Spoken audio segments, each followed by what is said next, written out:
Okay, what we're going to do today is we're doing a Hangi, Maori style Hangi cooker above ground. Okay, so first of all what we're going to do is we've got the cooker at the back here already heating up. We've put the element on high just to warm up the hot plate. And what we're going to do is we're using pork strips, or pork belly and chicken thighs, and also we've got a mixture of veggies as well. So what I want to do is I'm just going to lay the pork strips on the basket, just nice and simple. It's nothing too difficult to put in. What I try and do is just sort of try and spread it around the outside first and then work your way into the middle. That way you know you've got you can get as much as you can in there.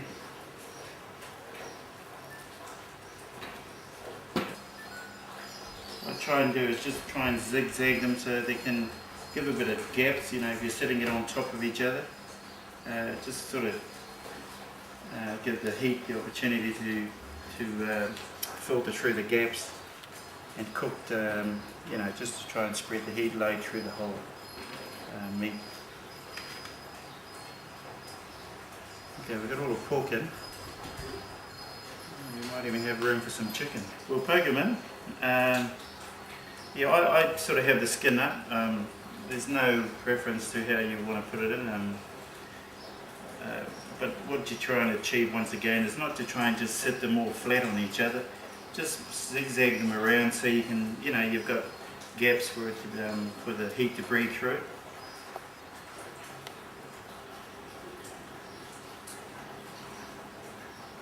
The other thing too is that not to worry too much about the bulging. I mean, it's all going to drop down eventually. Once it heats up and starts to cook, everything will drop down. Okay, so the next stage, we'll get the veggies in. Once again, what I'd like to do is try and keep the veggies packed to one side rather than having it on top of each other.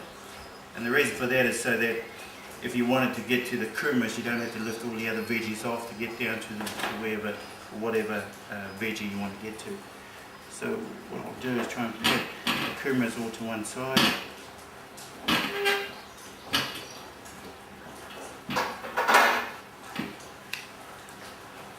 Now we'll got the spuds on the bottom here. Try and take this down. These are nice new potatoes, they look like, with the skin on, which is quite good. It's always good to keep the skin on if you can. Just adds to the flavour. So there we go. So we're ready to put it in. The hot plate's nice and hot. Okay, the next stage we're going to do is we're going to drop the secret ingredients, and it's just Manuka sawdust.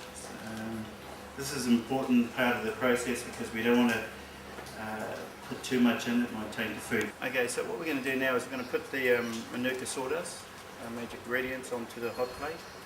And this is probably one of the important parts of the process. We don't use a lot, and I know it's hard to believe, but it is the truth. So when you see this, make sure you don't put too much in. This is the amount I'm going to be putting onto the hot plate. And I know it's hard to believe, and please trust me, you don't want to put too much more than that on the hot plate. Okay, so what I'm going to do is drop that on the middle of the hot plate. Whoops. Try and keep it all in the center. Wow, that was hot. And actually, I might just put a little bit more because that's hotter than I expected, and that's actually smoking already. So I'm going to put a little bit more on. A bit onto the hot plate, so we'll just bring it over to here. Put it on like so, and then we'll throw the veggies on.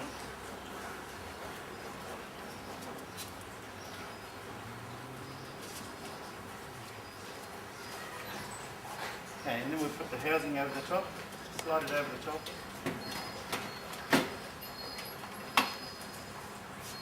And there you go. Now, just one thing to remember, this side of the smoking process is what we call the first part of it. Because it's only a minimal amount of Manuka on the base, what we don't want to do is lift the lid so we lose that small amount. The Manuka is not to smoke it or to cook it or anything, but what it does is it lines the food, what little there is, and when the steaming process takes place, what it does is it mixes with the juices and that on the base, and then the superheat will come back through and then force the smoke into the food at a later stage. Okay. So we'll set that there for probably hour and a half, maybe 2 hours at the most, depending on the ambient temperatures. So we've just put the food and everything in, it's smoking away now. We'd like it to smoke for probably about, say, 10 minutes. You don't want to go any more than probably 10, maybe 15 at the most. A lot of it would depend on the ambient temperatures outside, but 10 to 15 minutes is all you want to smoke before you decide to lift the lid. Okay. When we go to lifting the lid, we would the next stage is to put some water in. We probably put around about 1 litre of water to start the steaming process.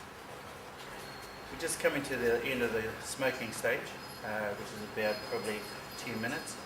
What we're going to do now is we're going to add some water, okay? And before you add water, the thing to do is when you're lifting the lid, just be careful because you get a gust of heat coming back on it.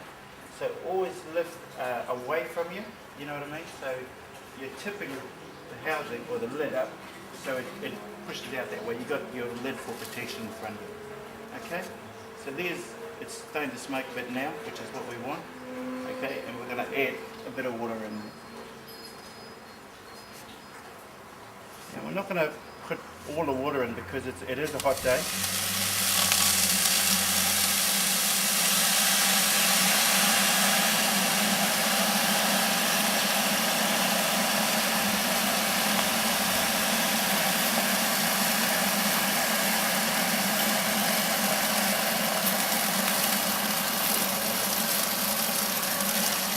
Okay, and then we'll click the lid back on.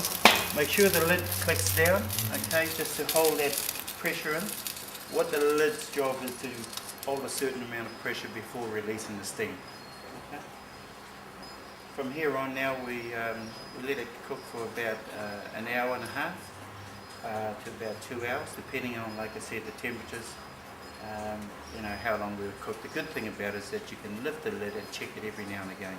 I'll be checking it for in the next hour or so just to see how the gravy and that is building up on the bottom, and also just to make sure that it doesn't run out of juice so it doesn't burn and you get the tainting going back through the food.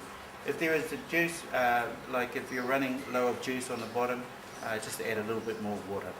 Just so you understand, the secret is that if you put too much water in, you're going to steam cook it, which is what we don't want. If you don't put enough water in, it's going to burn. So you're trying to keep that happy medium in terms of making sure that there's enough gravy on the bottom that it's not going to dry out and burn, and at the same time you don't want the gravy to be too moist that it's going to steam cook it and water down the gravy, which is the flavour that's going back through the food. What we're going to do now is we're just going to have a look at just going to check to make sure that the juices, there's plenty of juice on the bottom and that it's not going to be burning at all if we needed to add more water. So we're just going to open it up and have a quick look and see what of those juices are. When you're lifting it up, the idea is not to lift it, but to tap one side just to break the seal, to rock it until it breaks the seal. And there you go. Nice juices down in there. So that looks okay. There's plenty of juice there for us to let it run for probably another hour.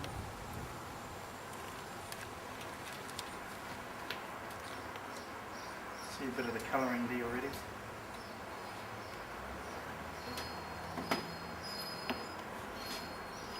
So we'll just poke it down now and check again probably in the next half an hour.